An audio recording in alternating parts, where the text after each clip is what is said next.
Maayong aga sa inyo tanan.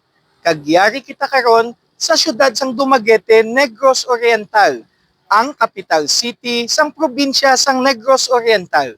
Kag sa likod naton amo ang matahom nga provincial capital sang Negros Oriental.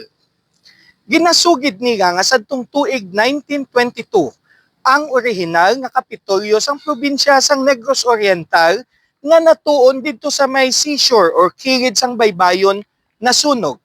Amuyad to kag sang 1924 gintukod ining matahom nga neoclassical design nga architecture nga building nga typical sang early 20th century nga ginhimo o gindisenyo ni American city planner Daniel Hudson Burnham.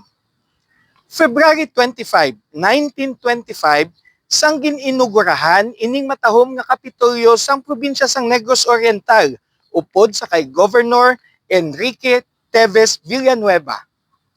Sang 1938, nagkadto mismo si Presidente Manuel L. Quezon diri sa kapitolyo sang Negros Oriental agud maghagda kag maghangkat sang mga pumuluyo nga magboto sa eleksyon nga matinlo.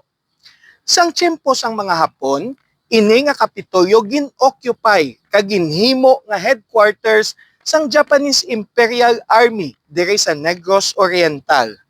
Ini nga kapitolyo nga napintahan sang matahom nga puti nagasimbolo karon sang purity kag sang katinlo sang panggobyerno diri sa Negros Oriental.